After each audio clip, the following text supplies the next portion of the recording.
entrepreneur, and I'm on a mission to help others become the best version of themselves. So I'd like to welcome you to the Adversity Advantage podcast, where we will help you use obstacles, failures, and setbacks to give you that edge needed for success. I'll be interviewing people from all walks of life on how they overcame trials and turned them into triumphs. So please sit back, relax, and get ready to be absolutely blown away by some of the wisdom and stories you're about to hear. Welcome back to another episode of the Adversity Advantage. I'm your host, Doug Bobst, and today I have somebody on the show that has come highly recommended by so many people. I have none other than serial entrepreneur, author, blogger, podcaster, and speaker, Angie Lee. And today on the show, we go really deep into Angie's story and how her childhood inspired her own personal transformation, which including dropping out of both college and the corporate world on blind faith and starting a successful career as an entrepreneur, which she now has turned into a seven-figure business and is coined as being the marketing ninja because she is the go-to for authentic community building, social media sharing, and being that person that helps thousands upon thousands of people across the world really take chances and become the best version of themselves by being true to who they are. So I want you to really pay attention to all the nuggets she drops in this episode as we go deep again in her story, the lessons she's learned, how failures and fear and everything else can really motivate you to come out on the other side with success and fulfillment. And make sure you stay tuned to the end because we're actually giving away something special at the end of the episode. So you'll make sure to tune in at the end. And once again, thank you. You're going to enjoy this one. And I bring you none other than Angie Lee. Angie, thanks so much for hopping on. Woohoo! Let's do it. I'm excited. I'm so pumped to talk to you because, obviously now you're this highly sought after, marketer. You've got an amazing podcast. You've hosted amazing events. You've got a book coming out soon. And you're, the co-founder of Soul CBD. But what a lot of people don't know is there's a huge backstory behind all this. And Ready is a Lie actually has like a meaning to it because you took a lot of messy action to get where you are today. And where I want to start, though, is baby grandma, which I relate a lot to, right? Is because you feel like you're a young person trapped in an old person's body, if you will, right? Where I feel kind of the same. I feel like I am a 32-year-old trapped in a 65-year-old's body at times because I was forced to grow up fast. And I know you were forced to grow up fast as well. So walk me through a little bit about your childhood and how it inspired you to just kind of have this can-do attitude and being able to just kind of tackle all your fears and accomplish whatever you want. Wow. Well, thank you so much for that. It's really sweet to see that in me because when you're in your own head and in your own body, you don't see that. You're like, what do you mean? I have a can-do attitude. But then people interview you and they illuminate what they see in you. So you're like, oh, that's how people see me. I really think there is this correlation between having to grow up really fast due to my parents had a really painful divorce. And I saw that I had to be the parent. So I think I had to figure out how to take care of myself emotionally and then financially and figure things out. And I'm a college and corporate dropout. I always felt like I wasn't smart enough. I got straight C's if I was lucky. So for a lot of my life, I felt like there was something wrong with me when really the system is messed up. It wasn't me. For any entrepreneur listening to this or any rule breaker, school was probably really difficult for you because it's really structured. There's yes and no, and there's a right and a wrong. It's a very messed up system, I'll be honest. And I always felt like an outsider. I always felt like there was something wrong with me. And I knew that I was so unemployable that what was the point of staying in college when I never wanted to have a job where anybody ever said, what is your resume? Because I didn't really have one. I just had side jobs and started this online business. At 20 years old, I started a blog while I was in chemistry class because I was bored and didn't want to take the chemistry test. So I was farting around in class, definitely not paying attention. And so I started a health and wellness blog. I didn't know who would read it. I didn't know how it would make money. This is 11 years ago. I didn't know what digital marketing was. I think this granola company paid me $40 to put their name on my site. And I was like, oh my God, I'm an influencer. I've made it. I'm going to be rich, right? And so I just kind of put one foot in front of the other. And I always say, and you know this as well, successful people don't really know what they're doing. They're just showing up every day, really messy, really imperfect, and they're brave enough to look stupid. And that's kind of been my story the last 10 years, is just putting myself out there, sharing my life, being genuine, being honest. And in return, it built this amazing female audience that wants to learn from me, and this cool community that gets me and wants to be part of my baby grandma weird life. And I'm super grateful for it. But along the way, obviously, once I realized it could be a job, I started to study digital marketing and how do you make money as a health and wellness coach? How do you make money teaching women marketing? Because women were reaching out saying, how are you selling your courses and your products? How are you doing that? And so I realized I always had this natural superpower for marketing. And so I doubled down on that and said, wow, this is a thing. People teach other people how to market their products and programs online. So I pulled some prices out of my butthole with my first client. I was like, pay me $60 for 10 hours of coaching, right? I didn't know. And the rest is history. And from there, I've done live events, physical products, digital products. I'm in the DTC space, like you said, podcasting, and now a book, which I'm terrified to do. And I have no idea what I'm doing, but here we go. But yeah, and it's like the whole like notion, and it's funny that your book is literally called Ready is a Lie, that everyone thinks they're going to be ready and they got to have their parents' approval, they got to have their spouse approval, they got to have all these ducks in a row.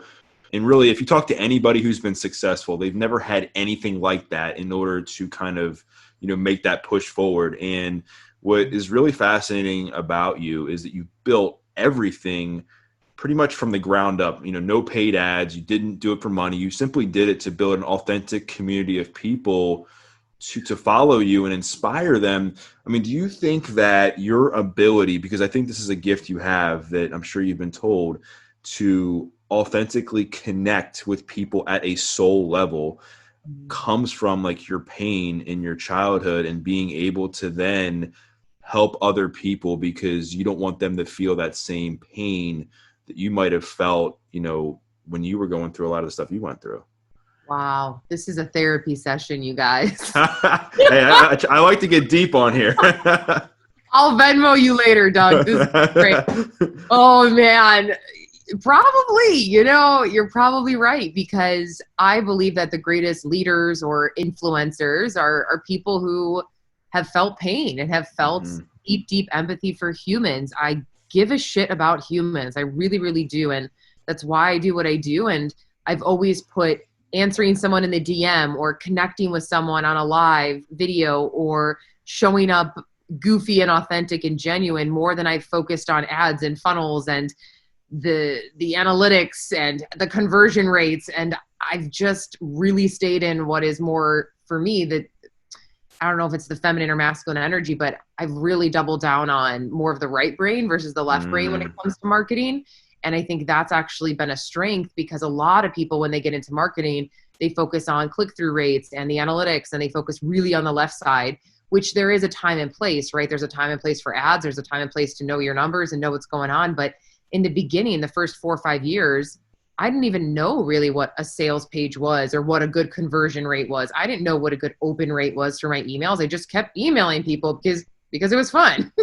And right. I just kept showing up. And I think it is a mixture of experiencing pain in childhood. Plus, I'm a 7 on the Enneagram. So I think there's this part of my personality that just wants to have fun and just wants to share. And that's actually helped in this process, because it's a long game. Like building an audience and putting yourself out there, it's a long game. It's patience for sure. It's not sexy conversions, gosh, till 10, 20 years into doing it even. It's a long game, Yeah, I mean, I can totally relate to that. I mean, it's a journey and it's step by step. They might look at somebody like you who's built a massive platform and got 10 million downloads, and you've got this DTC brand and you're selling out, events. And they probably like, well, she's just lucky, but they don't see like the fact that you've been doing this for so long. Right. And the same with me. I mean, I get asked a lot like, hey, like, I've never been on a podcast. Do you think I can get on like such and such podcast? And I'm like, I've been sharing my story for 6 years consistently. Wow. And I heard you talk about on one of your latest interviews, how like you go back and listen to some of your old interviews and you're like, I don't want to say ashamed is the word, but you're like, wow, like I sucked. And like, I did the same thing. I remember I was being interviewed by somebody the other day, and I was on the Best Life podcast with Jill Coleman and Danny Johnson. I don't know if you Oh, I know love them, them. right? But it didn't run for like a year. And in between that year, I had done all these other interviews. So like it aired like a year later, and I was like, God, I suck. Like I was like, this is terrible. I almost didn't want to share it because I was like, this is so bad. But it just shows that like when you just do it and you're consistent and you show up and you speak your message, you speak your truth over a consistent period of time, like the results will come. And I think, so many people, they chase after likes, they chase after comments, they chase after that dollar when it comes to social media and building a community, that they never end up building that community because what they're so far from like who they really are, and they're trying to just go after like the superficial benefits of it. And the one thing I absolutely am impressed by with what you do is you're super real on your social media. If you're having a shitty day, if somebody's blasting you in your comments, if somebody's like, talking smack or whatever, you're still there, like showing up, being like, this is what I'm struggling with today. Anybody else? Or, I even remember at the beginning of the pandemic, you're like, any other extroverts out there? I'm struggling. Who wants to FaceTime? Who wants to get on IG Live? Like, I can't like sit still, right? And a lot of people will be afraid to share that because there's probably plenty of people that were going stir crazy that were like, I just want to call like everybody in my phone book. I want to call everybody in my phone book. I don't want them to think I'm like, nuts, right? Yeah. And what do you think is like the biggest mistakes people are making right now when it comes to building a community? I know we were chatting earlier about like, you got to do things for like the right reasons, not for the money. What are some mistakes that you see, just either some of your clients or people you follow personally? Like, what are some things that you see that could be done better? Yeah. First of all, I love the ready as a lie moment you had when you listened to that interview and you're like, well, you're not successful if you don't have a shitty first draft. So here we go. Yeah, it's funny. I'll read reviews and comments, and I don't know.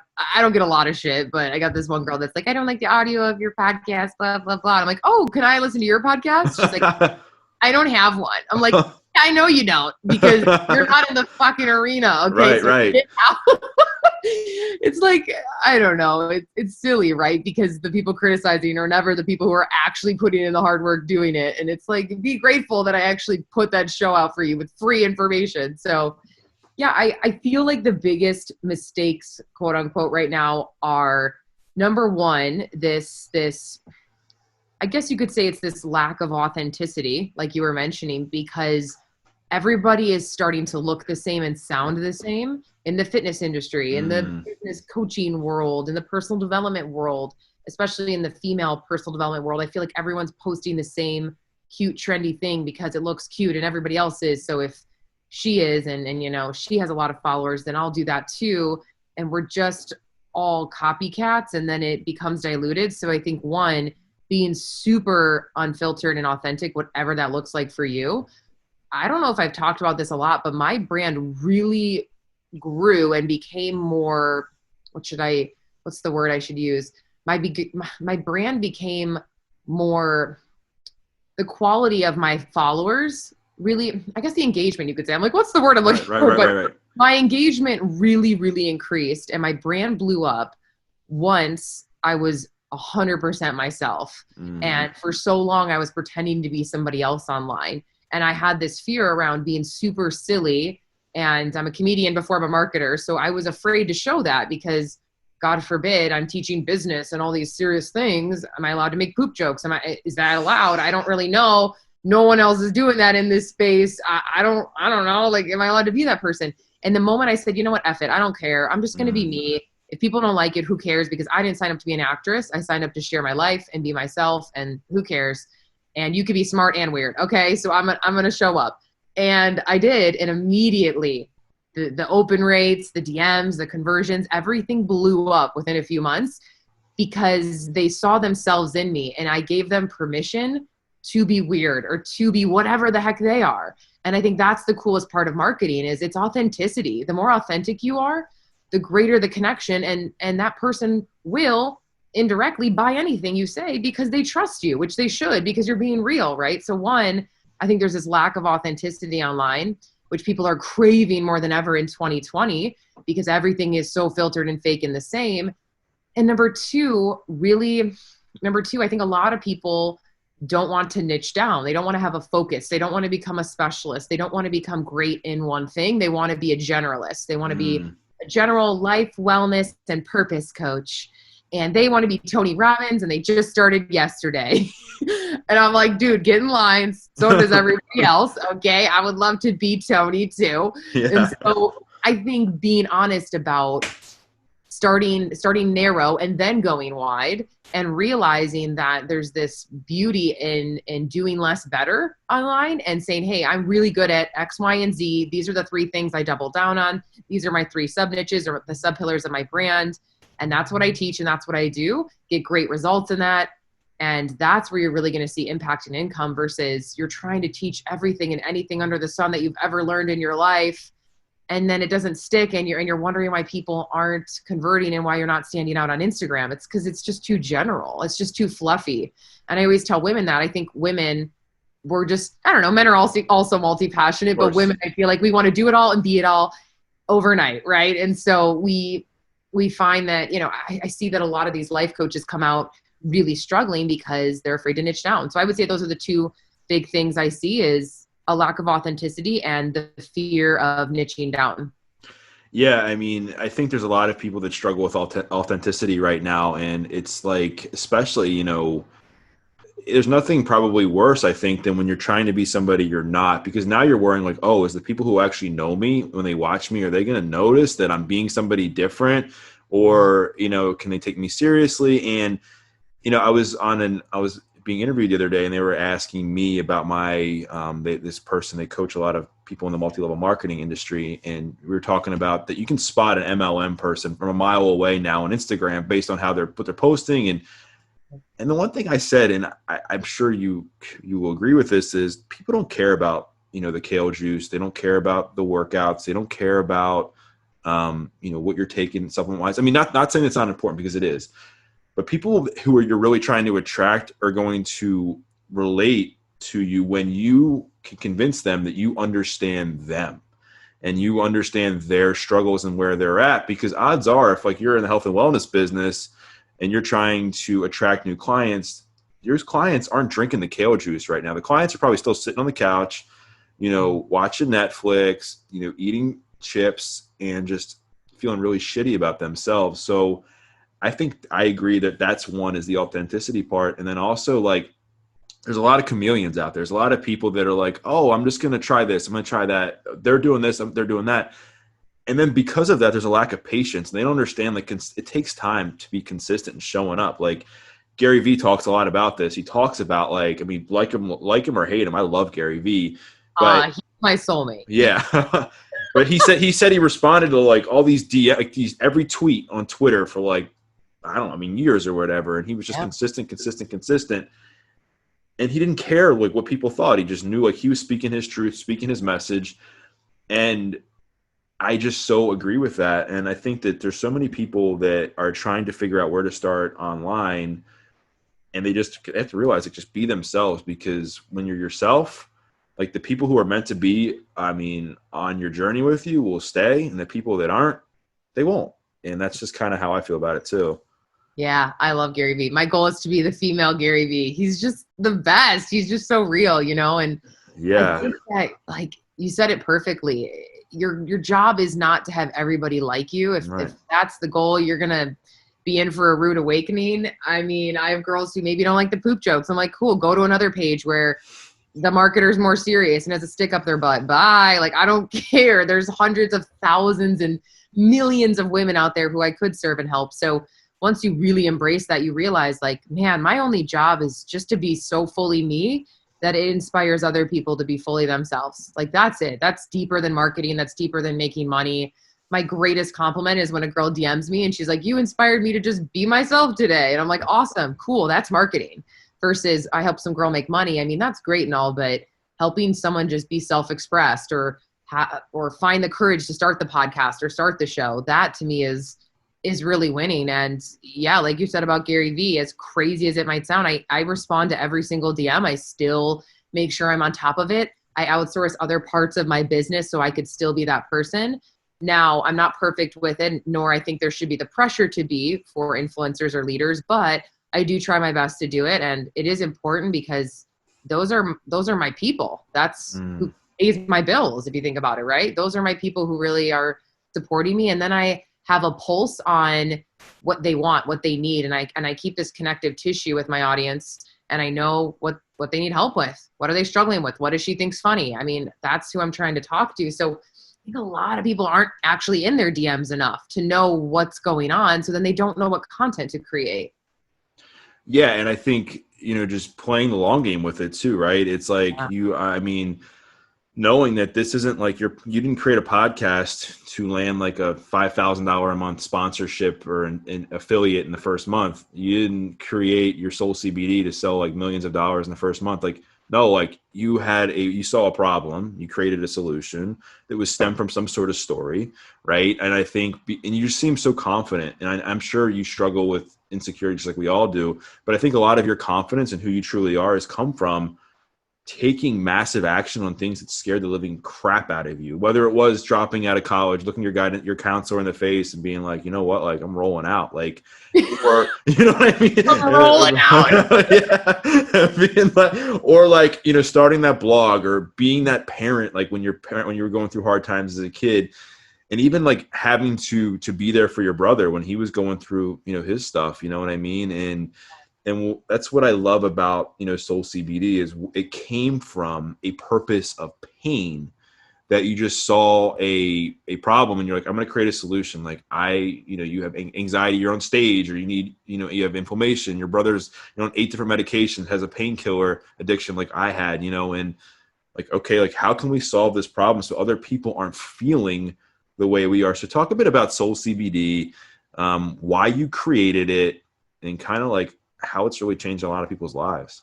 Oh, yeah. I even get emotional thinking of those times when my brother was on that many medications, and you even telling me that, I'm like, oh my gosh, let's talk about it. I want to hear about it because it's just so painful. I mean, I literally was sitting in hospitals with Mike till 3 a.m. seeing him in pain. They were, he was at a facility where they were trying to detox him, essentially.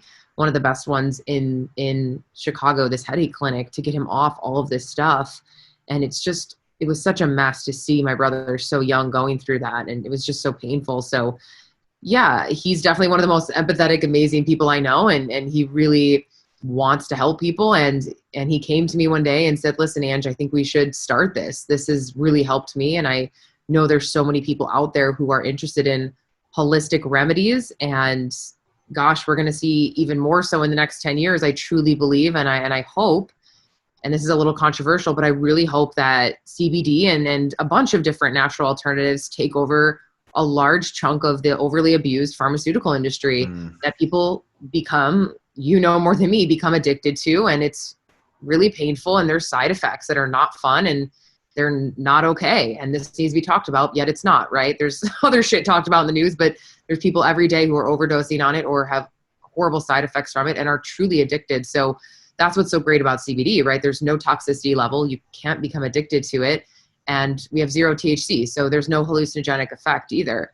And we started it 2.5 years ago, not being experts in cannabis at all, had a few consultants, but we didn't know what we were really doing. And we put most of our own money into it, got one investor, and then went from there. And we just went ham on organic marketing, affiliate marketing, podcasts, both of our personal brands.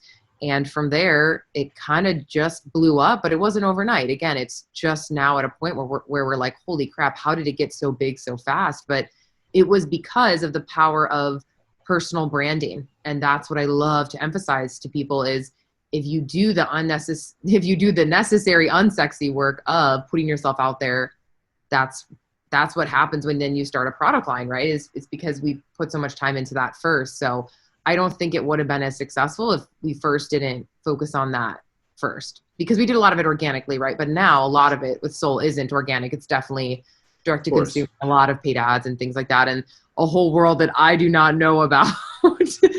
And I do not manage at all. But yeah, it's awesome. It's awesome because we receive the craziest testimonials. I mean, man, some of the things that CBD can do, I'm not a doctor. I can't legally say it'll fix your life or your problems, but just go check them out on our site, and it's amazing. Yeah, I will definitely have to give it a try. I mean, I've dabbled with CBD here and there, and I just have the utmost respect and empathy for you. Watching your brother go through what he went through. I remember, when I detoxed, I got off Oxycontin cold turkey when I was in jail there was 3 weeks of like hell. And the feeling of you felt like you're trying to crawl out of your own skin, and you had all these uncontrollable bowel movements. Talking about poop, right? I love you love the poop jokes and and like vomiting, all this stuff, and you just don't realize like what it did to your body. And I remember my mom, just the tears in her eyes watching me go through it, and just I literally wrote her a letter in jail. I still keep it with me today, just as for sentimental value, that I promised her that I would never like go down that path again and do whatever it took, right? And so when I see people coming out with solutions like this to help manage not only the physical ailments that come from, needing pain medication, but also the mental aspect, right? Because I'm sure, a lot of what triggered your brother to go down that rabbit hole probably, I'm sure, came from stuff in the childhood. I'm sure like it triggered you having to watch him suffer, just remembering stuff from your past as well. And what I love is like you played the long game. Like I said, you built the community, then you built an audience of people who know, like, and trust you. You shared a story of a problem that is, I mean, it's pretty out there with your brother's story, your story. And you're like, well, here's a solution. Here's what we're doing. You can use it if you'd like. We're seeing massive results. Our customers are, our friends are. Doesn't sit with you. Doesn't sit with you. Yeah. Instead of the other way of like, all right, how am I going to get rich quick? Like, what can I start? Let me start this, kale, celery, apple, juice mix. I don't have any followers. No one knows I drink this stuff. I don't even actually exercise. Let me see if I can convince someone to buy from me. And then like you wonder why no one's buying from you, because it's like, well, it's just, I don't know. It's almost like the law of attraction, right? Like, cause I think people buy authenticity. I think that's the reason why when people in general post their most like vulnerable posts on social media, whether it's talking about like something personal they're going through or divorce or, drugs or whatever, that gets the most attraction because people relate to that because they can secretly raise their hand and be like, me too. I'm going Yep. through that. Yep. And, one of my closest friends was in the military, and he has a lot of PTSD, and he swears by CBD. He takes it. Oh, Yeah. He takes it every night. And it's one of those things though, that I respect brands that are made out of adversity. I yeah. respect, companies that are made out of pain. So, Yeah. and I think so. I want to kind of fast forward a little bit to, pays to be brave. And we were talking about like, earlier on the fact that, you were able to, you wanted to inspire a bunch of women. So you create these events. And now before the show, you were talking about, well, like everything's switching now digitally, that, the exhaustion that goes to put on physical events can sometimes be just so stressful that I think it pulls you away from what you're good at, and doubling down on that, and then still offering a community for people to kind of like get a little bit of Angie Lee. So talk a bit about like your vision for Pays to Be Brave, if you will, like maybe some of your top lessons you've learned, and like where do you think it's going? Yeah. Oh man, live events. Live events. Woo! Get a dropper of CBD for this, my friend. Yeah. Because it's gonna drive you crazy.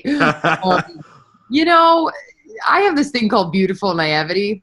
It's been a superpower in this. I have a lot of things I'm not good at, but I usually start things without knowing what the work is going to be that is required. So I just said, you know what, it'd be fun to host a live event. Why is there not an event for women that talks about business and marketing, but it's fun? All of them are either all dude events, or they're like women sitting around in a sister's circle, a goddess party, touching their boobies. I'm like, I'm not like super feminist. I'm like, I don't know. And then I'm like, but how could I create this? Like, this needs to exist. So I'm in the shower one day. I come up with this idea, Pays to Be Brave. I put it on. Gosh, now 3 years later, it became one of the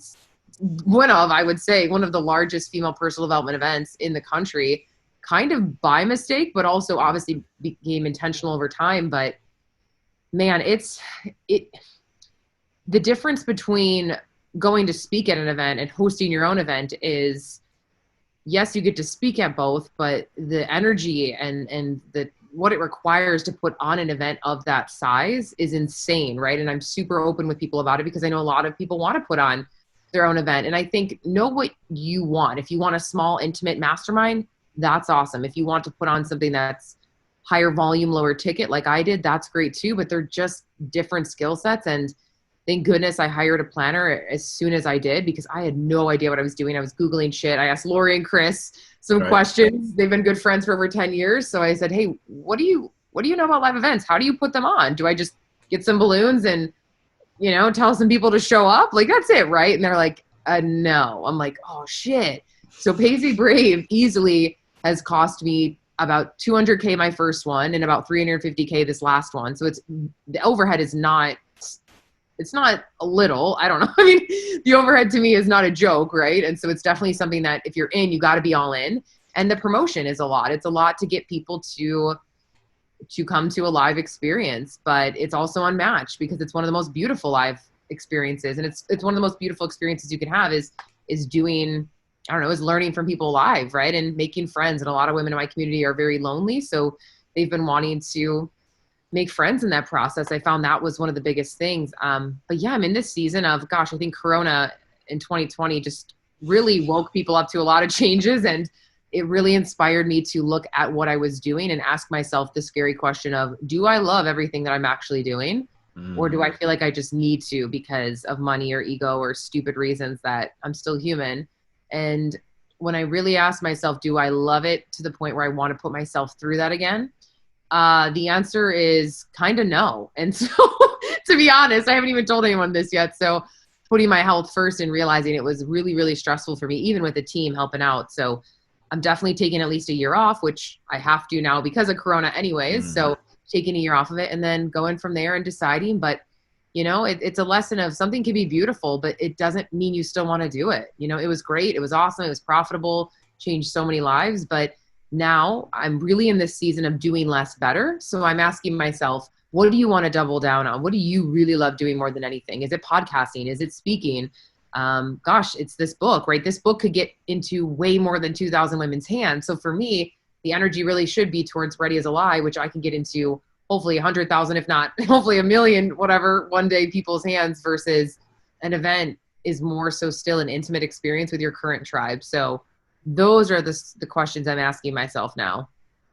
Well, yeah. And I think for anybody who's listening to this, if you've ever run a live event, you know how difficult it is to go into planning. And like her and I were talking about before, like you don't do it for the money because you don't really, it's more like about connection and community building. And for those who are listening that, have been upset when things have gotten canceled. I mean, unfortunately, it's A, it's business, and B, like, things happen and it's unexpected circumstances. If COVID hadn't happened, things would have been different. And I also know that like the virtual events, I think I've provide a lot of value. I was talking to a friend this morning who was at Tony Robbins' UPW, like virtual event. And she was like, oh my gosh, I was absolutely blown away by how amazing it is. Like, I want to do it again. Like, and it's like, you don't expect that, but a lot of people didn't expect to be able to have like conversations on like Facebook either, or Instagram. They were like, what? Like, post a picture and like it? Not for me. And now what? Now look, right? There's like billions of users. And so I think, just people have to respect that, not everything's going to work out the way it seems, sometimes things don't work out the way they want them to. And B, that like, at the end of the day, like, people are people and they have to look out for themselves. And it seems like to me, like, you're like, all right, like, I'm just feeling called to do something where I can really double down and give my audience more of me in an authentic way.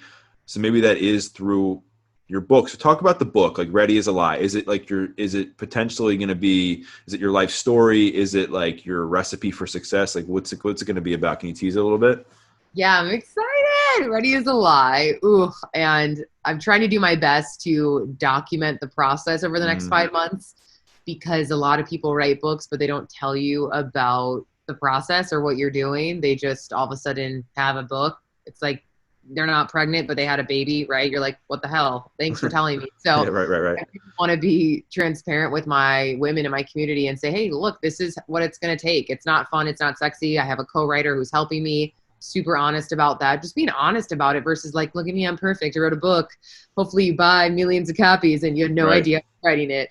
And acting like I'm sitting and writing for hours and hours a day when I'm not, because I have a co-writer who's helping. So the process has been really, really cool how I'm writing it, if you want to get into that. But Ready as a Lie is essentially about putting the sexy back into the messy first drafts and into starting imperfectly, right? And knowing that there is no perfect time. Everybody's waiting for this one moment when it will be the best time to start the business or to start the opportunity or to do the thing. And there isn't a perfect time. And so to me, this isn't really about my story. It's actually more so there will be stories of women from my community that are sprinkled in there, which is really cool. But it's more so a pump up short book.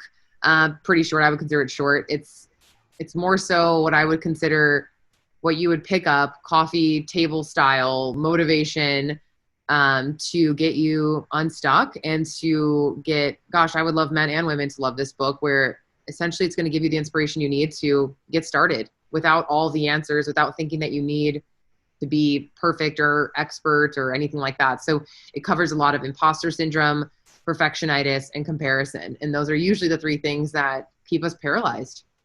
Yeah. And it's couldn't be more needed, I think, in a time right now, as we've talked about throughout the course of the show, that like people are just kind of afraid to start this, afraid to start that, because they're like, oh, is mine going to be as good as, is my podcast going to be as good as, you know, like Lewis Howes? I mean, for me, like that was one of the things that I was always looking at, was like, all right, like I see a guy like him whose podcast I listen to, or Rich Roll or whatever. Is it like, how am I going to get there? And it's like, they had to start with like 50 downloads an episode too. They had to start with like putting together messy action and just, you know, re-recording episodes of, you know, in intros and stuff, just like everybody else. And with the book, I can relate. I remember when I wrote my first book, I wrote From Felony to Fitness to Free, which was my first book. And I was like, I barely graduated high school. I didn't have a 2-year degree at college at the time. I didn't have anything. I'm like, I don't know. I hated writing in high school. And I remember like hitting send, and I had a client who was actually editing it. She's like, Doug, you got to have chapters. You can't just be, it was like one chapter. I was like, all right, well, I guess I'll put chapters. But I wrote it, and it's like, all right. And then it's like, it leads to you, like, what's next? Okay, I can write a book. So what's next? Maybe I can go share my story more publicly and not be scared. Or maybe I can, and that's how you gain like true confidence and authenticity, which I think you and I has been the theme of this show, is like being authentic, being real, being who you are. And I'm super excited for the book to come out. And I know like more like short term, you have this podcast course, right? That you're promoting on how to inspire people to kind of create a podcast from the ground up, like kind of like you did. So talk a bit about like what that entails and, you know, where people can find out more about that. Yeah. So it's one of the courses that I affiliate for, which I love. Gosh, I love affiliate marketing because I can share these cool resources with people. Angie Lee podcastcourse.com. You guys can check it out. And essentially it's A to Z, everything you'd need to start, launch, grow, monetize a show. There's a lot that goes into podcasting. You know, I think it's one of the most beautiful, amazing mediums. Like, it's so cool. And you know, now if you're in the flow of it, it's actually not as difficult as people think. And it's one of the highest ROIs, I think, honestly, for the time that you put into it. So gosh, yeah, me and my friend Steph, who is more of the strategic tech side of podcasting, came together. So she does all of that, what I call the boring side of podcasting, how to set it up, your mic, all that crap, your hosting site, how to submit to iTunes. And then I teach more of monetization. How did I start working with brands? How have I literally taken the show, not knowing what I was doing, and now make it something that is its own full-time income for me, just podcasting. So that's really what I've really wanted to teach wanted to teach more women now, because women are reaching out to me saying like, Angie, I want to start a show, but I'm afraid to. So I'm like, you need Ready as a Lie and you need this podcast course. Because like you said, there's no secret to podcasting. I mean, the secret is starting at the right time. So get in as soon as you can, which, gosh, in 5-10 years, this might be a different conversation. So get in now while you can. And obviously, yeah, being charismatic and interesting, but staying damn consistent, you know?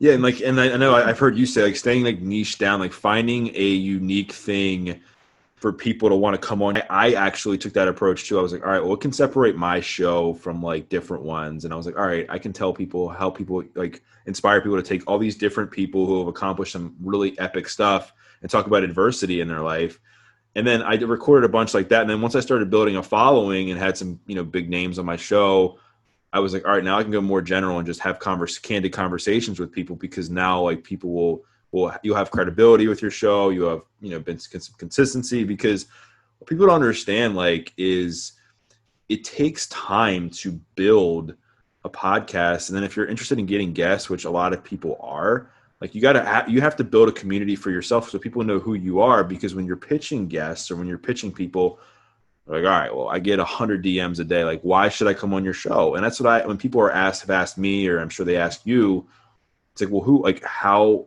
are you separating yourself? And that's where the niching down comes to, like, what's going to make your show interesting enough that I don't go on Jane, Karen, or John's show and just tell my marketing secrets that I've done 1,000 times and actually share something like worthwhile and different. Would you agree?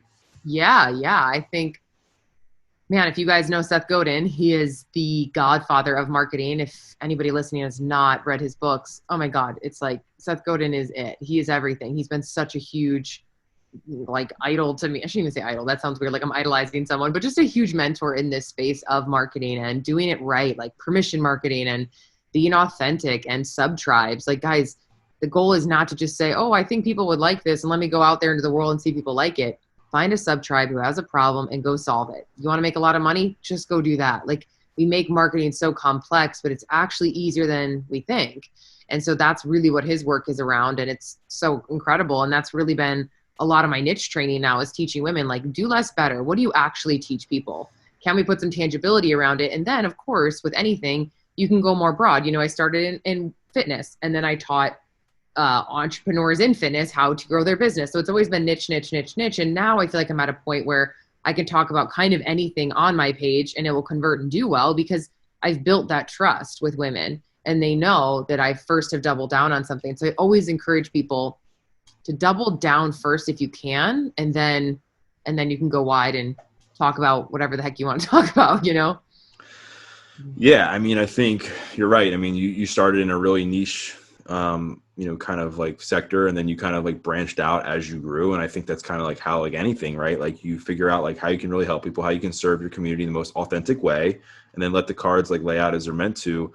And like things will kind of just manifest from there. So the one last question I want to ask you. These are so good. Oh my God. I'm like, this is so juicy. One last question I want to ask you is this.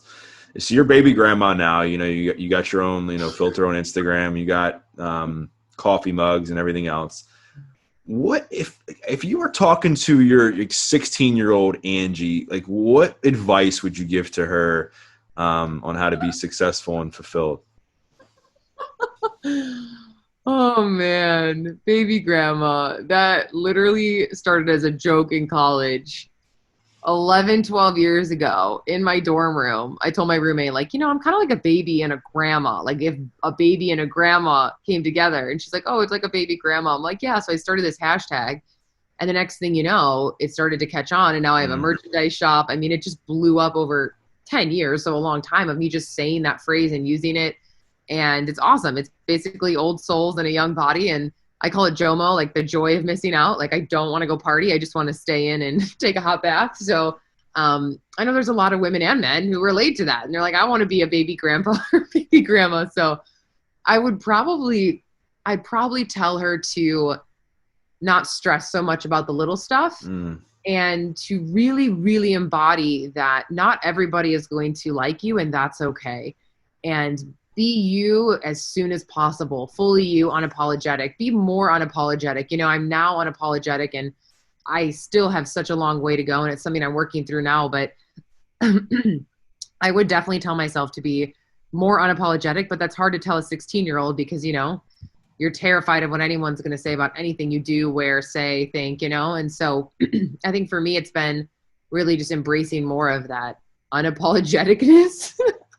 Which, gosh, if I could have had that at 16, that would have been amazing and would have saved me so much stress and anxiety around business and owning this brand where I've put myself out there publicly now for the last 10 years. And so that's come with a lot of shit. It's come with a lot of insecurities and a lot of pain that I didn't know when I signed up for the job.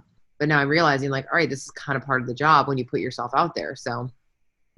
Yeah, I mean, I think it's such good advice, and I think people, again, it just comes back to the point of consistency, and it's taken 10 years of putting yourself out there, and like if you sweat the small stuff, the more it'll turn into big stuff, right? I always tell people, like, we take these golf ball sized problems, and because of the way we react and respond, they turn into like bowling ball sized problems based on our actions and our reactions and everything.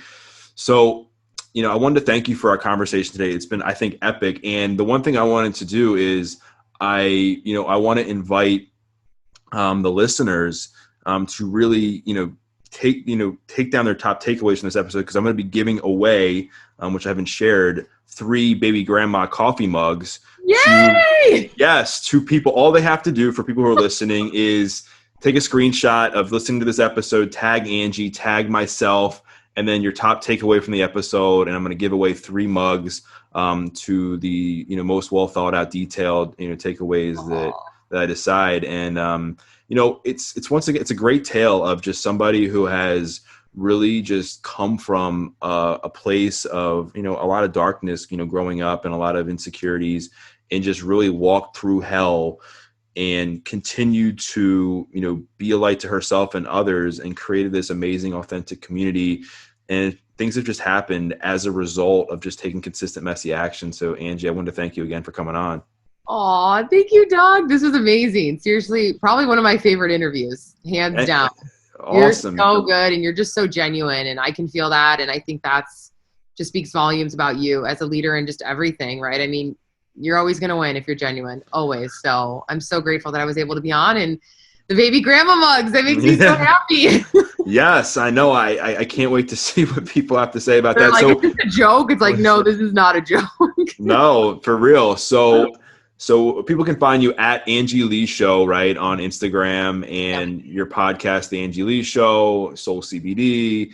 And I'll make sure to plug all that stuff in the show notes. So, once again, if you enjoyed this episode, for the second time, just like screenshot it, tag Angie, tag myself, your top takeaway, and you'll be entered to win a mug. And if you enjoyed it, please reach out to Angie. Please reach out to myself once again, and leave us a review. We'd love to hear from you. And once again, you're listening to this week's episode of The Adversity Advantage. I'm your host, Doug Bopst, and we will see you next time. Bye, guys.